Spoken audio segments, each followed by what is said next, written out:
사도행전 27장 9절부터 26절까지의 말씀을 우리가 함께 찾아서 읽도록 하겠습니다. 사도행전 27장 9절부터 26절입니다. 여러 날이 걸려 금식하는 절기가 이미 지났으므로 항의하기가 위태한지라 바울이 그들을 권하여 말하되, 여러분들이여, 내가 보니 이번 항해가 하물과 배만 아니라 우리의 생명에도 타격과 많은 손해를 끼치리이다 하되, 백부장의 선장과 선주의 말을 바울의 말보다 더 믿더라. 그 항구가 겨울을 지내기에 불편하므로 거기서 떠나 아무쪼록 베니스에 가서 겨울을 지내자 하는 자가 더 많으니, 베니스는 그레데 항구라. 한쪽은 서남을 한쪽은 서북을 향하였더라. 남풍이 순하게 불매 그들이 뜻을 이룬 줄 알고 낯을 감아 그레데 해변을 끼고 항해하더니 얼마 안 되어 섬 가운데로부터 유라굴로라는 광풍이 크게 일어나니 배가 밀려 바람을 맞추어 갈 수 없어 가는 대로 두고 쫓겨가다가 가오다라는 작은 섬 아래를 지나 간신히 거루를 잡아 끌어올리고 줄을 가지고 손치를 둘러 감고 스르디에 걸릴까 두려워하여 연장을 내리고 그냥 쫓겨가더니 우리가 풍랑으로 심히 애쓰다가 이튿날 사공들이 짐을 바다에 풀어버리고 사흘째 되는 날에 배의 기부를 그들의 손으로 내버리니라. 여러 날 동안 해도 별도 보지 아니하고 큰 풍랑이 그대로 있음에 구원의 영광마저 없어졌더라. 여러 사람이 오래 먹지 못하였음에 바울이 가운데 서서 말하되, 여러분이여, 내 말을 듣고 그에 대해서 떠나지 아니하여 이 타격과 손상을 원하였더라면 좋았을 뻔하였느니라. 내가 너희를 권하노니 이제는 안심하라. 너희 중 아무도 생명에는 아무런 손상이 없겠고 오직 백분이리라. 내가 속한 바 곧 내가 섬기는 하나님의 사자가 어젯밤 내 곁에 서서 말하되, 바울아, 두려워하지 말라. 내가 가이사 앞에 서야 하겠고 또 하나님께서 너와 함께 항해하는 자를 다 내게 주셨다 하였으니, 그러므로 여러분이여 안심하라. 나는 내게 말씀하신 그대로 되리라 하나님을 믿노라. 그런즉 우리가 반드시 한 섬에 걸리리라 하더라. 아멘.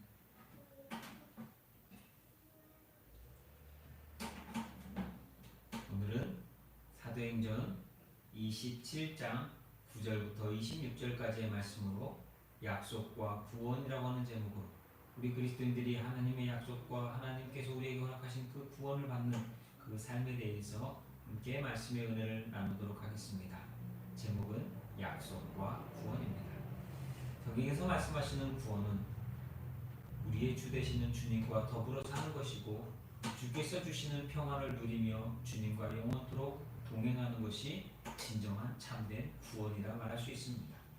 주님께서 주시는 평강과 기쁨을 누린다라고 하는 것은 고난과 어려움이 없는 삶을 사는 것이 아니라, 어떠한 삶 가운데서 닥친다 할지라도 그런 고난과 어려움을 우리가 감당하는 것이 아니라 주님이 주시는 힘과 능력으로 감당할 수 있기에, 그것들을 고난이나 어려움으로 받아들이는 것이 아니라 하나님께서 우리에게 주시는 연단이요, 시험이요, 훈련으로서 받아들일 수 있는 그러한 신앙의 성숙함이 이르게 되는 것, 그것이 진짜 구원받은 사람의 삶이라고 할 수 있습니다.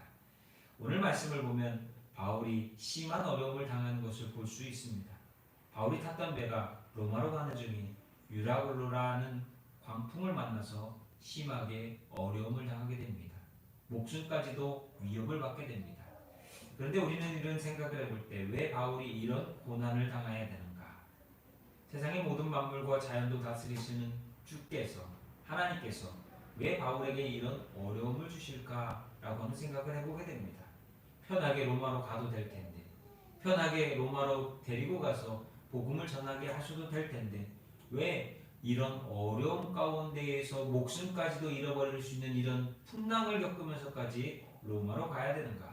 그것은 하나님께서 우리에게 구원에 대한 분명한 메시지, 의미를 우리에게 주시고자 이 일을 행하셨다라고 우리는 믿음의 눈으로 보아야 할 것입니다.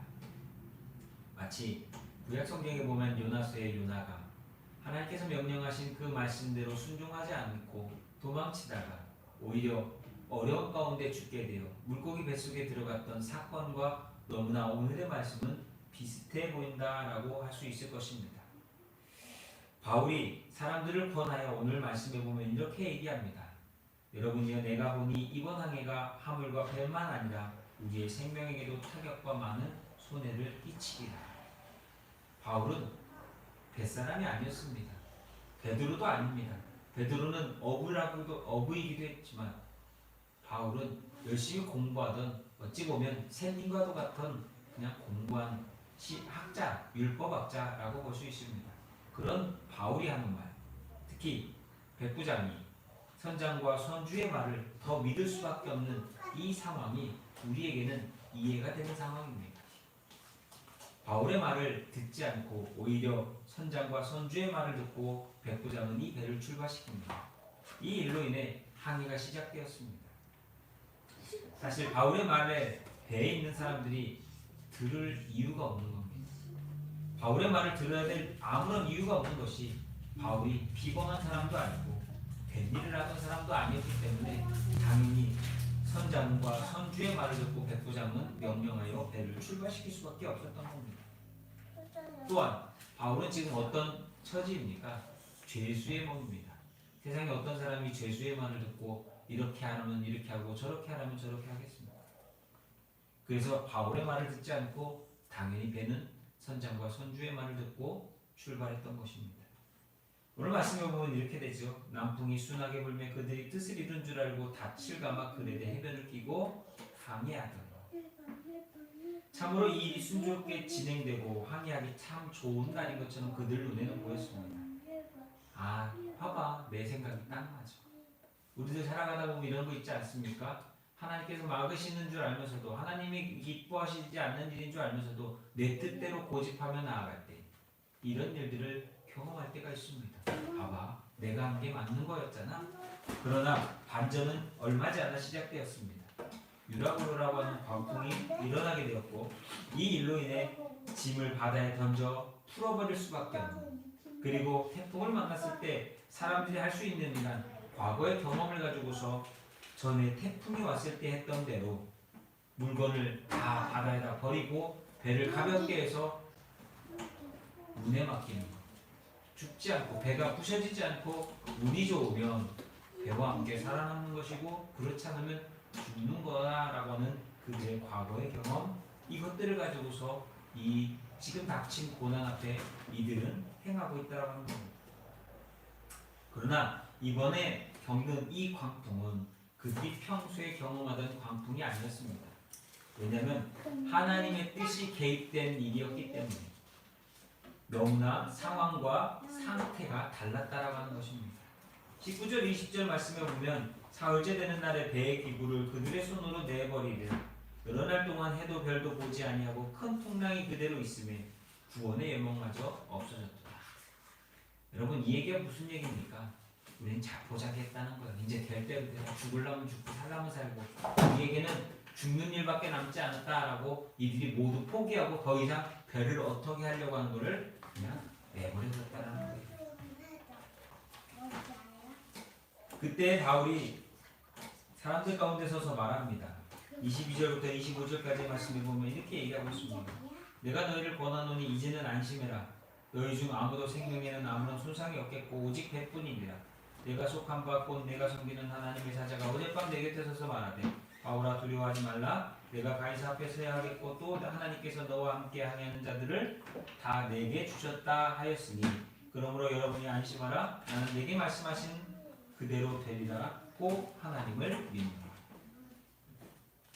여러분, 23장 11절에 가면 담대하라. 내가 예루살렘에서 나의 일을 증거한 것 같이 로마에서도 증거하여야 하리라. 이 말씀을 바울에게 이미 명령하여 2년 전에 주셨습니다. 그것을 반드시 이루시겠다라고 오늘 다시 한번 사자를 통하여 바울에게 메시지를 주셨다라고 하는 겁니다. 바울을 통해 로마에까지 복음을 전하고자 하는 그 하나님의 뜻이 있기에 바울의 일행은 바울은 결코 죽지 않게 될 것이다 라고 약속하신 것입니다. 하나님의 약속은 반드시 이루어집니다. 하나님의 약속은 하나님께서 신실하심으로 반드시 그것을 통해 우리에게 일하십니다. 바울과 함께 배에 타고 있는 모든 사람들의 목숨은 바울에게 맡겨진 그 사명과 하나로 묶여져 있기에 하나님께서 그 일을 행하도록 바울을 살려주신다라고 하는 것을 말씀하고 있는 것입니다. 바울이 로마의 복음을 전하는 일이 되어지도록 바울과 바울을 호송하는 모든 사람들이 함께 목숨이 살게 됐다는 것. 하나님의 약속은 반드시 구원이라고 하는 놀라운 역사로 이루어집니다. 그래서 우리가 읽은 이 17장 말씀 그리고 읽지 않은 그 후반절의 말씀들에 보면 구원이라고 하는 단어가 참 많이 나옵니다. 여러분, 구원은 하나님이 함께 하시는 게 구원입니다. 하나님께서 우리를 인도하시는 게 구원입니다. 하나님께서 우리를 돌보시는 게 구원입니다. 여러분, 예수 믿는 자들에게는 하나님께서 구원하여 주십니다. 그리고 그 구원함을 통하여 생명까지도 보존하게 하신다는 겁니다. 오래전에 아브라함에게 하나님께서 창세기 12장에서 이렇게 말씀하셨습니다. 너를 축복하는 자에게 내가 복을 내리고 너를 저주하는 자에게 내가 저주하리니 땅의 모든 족속이 너로 인하여 복을 얻을 것입니다. 여러분, 이 일은 그대로 약속하신 대로 되어졌습니다. 그래서 아브라함의 자손들, 그들이 복을 받고 하나님께서 그들을 통하여 하나님이 역사하시는 것을 보여주셨습니다. 그리고 이 아브라함의 자손 가운데 예수 그리스도를 주시고 그 예수 그리스도를 통하여 정말로 복받는 것이 무엇인지, 구원받는 것이 무엇인지를 정확하게 보여주셨다는 것입니다. 예수 그리스도를 그러므로 우리는 어떻게 믿느냐? 그리스도인이라고 하는 이름을 가지고서 우리가 예수 그리스도를 어떻게 믿느냐가 하나님께서 주신 그 약속으로 말미암아 우리에게 허락되어진 그 구원을 받는가에 대한 답을 주는 것입니다. 여러분, 예수께서 왜 십자가에 죽으셨습니까? 그것은 바로 예수 그리스도를 믿고 따르는 자들을 구원하기 위하여 십자가에서 죽으신 것입니다. 예수님께서 자신의 목숨을 대여 선물로 내어주심으로 말미암아 그 약속을 하나님께서 이루시고자 하는 모든 것을 만드신 것입니다. 이런 점에서 우리는 십자가를 통해 구원하신 예수 그리스도를 바라보아야 합니다. 십자가의 고난과 죽음이 있었기에 우리에게는 부활과 생명의 놀라운 구원이 임했다라고 하는 것입니다. 오늘 여러분 고난받고 어려운 가운데 있으십니까? 하나님이 여러분에게 약속하셨다면 하나님께서는 반드시 여러분의 삶 가운데 부활과 생명과 구원의 놀라운 은혜를 허락하여 주실 줄로 믿습니다. 그리고 이 일을 통하여 하나님의 약속이 반드시 이루어진다라고 하는 것을 우리가 믿음으로 더욱더 믿음 안에서 살아가도록 우리를 돌보십니다. 하나님께서는 약속하신 것을 반드시 이루십니다. 그 이루시는 것을 오늘 바울의 이 어려운 가운데서도 역사하시는 하나님을 통하여 보여주십니다. 왜요? 바울에게 해야 될 일이 있었기 때문에, 하나님의 뜻이 있었기 때문에, 하나님의 뜻이 있을 때 우리의 삶은 하나님의 구원하심으로 놀라운 은혜를 날마다 받으며 살아갈 수 있습니다. 하나님은 예수 그리스도의 십자가를 통하여서 완전한 구원, 그것을 오늘도 우리에게 그리스도인 된 자들에게 이루어주고 계십니다. 구원이 행복을 위해 받는 것이 아닙니다. 많은 사람들은 구원이라고 하는 것을 행복이라고만 생각합니다. 그러나 예수께서 고난과 죽음을 통하여 생명을 주시고 부활하심으로 우리를 구원하셨던 것처럼 오늘 우리 앞에 주어진 일들을 통하여서 하나님 앞에 우리가 그리스도인으로 나아갈 때 그 삶의 끝에 하나님의 놀라운 구원의 역사를 보게 될 것입니다. 하나님께서는 오늘도 바울과 같이 오늘도 우리의 삶을 인도하여 주십니다. 힘들고 어려울 때마다 바울이 그랬던 것처럼 많은 믿음의 선배들, 믿음의 신앙인들이 그랬던 것처럼 주를 의지하시고 믿음으로 하나님의 약속을 붙들 때 놀라운 구원의 역사가 오늘 우리의 삶 가운데 그대로 되어지는 은혜가 임할 줄로 믿습니다. 저와 여러분은 그리스도인입니다. 하나님의 약속을 믿고 하나님의 말씀을 믿고 그 믿음 안에서 오늘도 승리하실 수 있기를 예수님의 이름으로 축복합니다. 기도하겠습니다. 사랑이 많으신 하나님, 바울의 뜻이 있기에 하나님 그의 생명을 지키시며 어려운 가운데서도 그와 동행하여 주셨습니다. 오늘 우리 믿는다라고 하는 우리가 삶 속에 있는 그 어려움들 속에서 하나님의 뜻에 붙들려 살아가는 그 삶 속에서 많은 일들을 겪게 되겠지만 그리스도인답게 잘 이겨내게 하시고 감당하게 하시고 하나님께서 우리에게 주신 그 약속을 붙들고 마지막 주님 앞에 서는 그날을 향하여서 믿음의 승리를 이루는 우리 모두가 되게 하여 주옵소서. 주께서 십자가를 지시고 죽으셨던 것처럼 오늘 우리에게 주신 삶 속에서 우리가 져야 될 십자가를 지고 그리스도인이라고 하는 이름으로 살아가게 하시고 주님의 부활과 생명이 오늘 우리에게 허락되어진 부활과 생명으로서 구원받는 우리 모두가 되게 하여 주옵소서. 빛교회 성도들 한 사람 한 사람 하나님 구원하여 주시고 그들의 입술의 고백과 삶이 그리스도인으로서 온전해질 수 있도록 주님 주장하여 주시옵소서.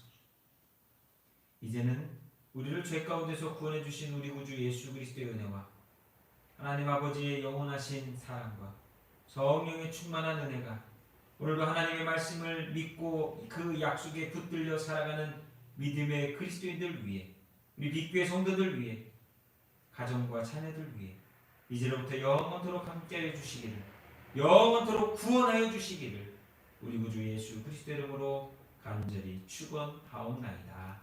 아멘.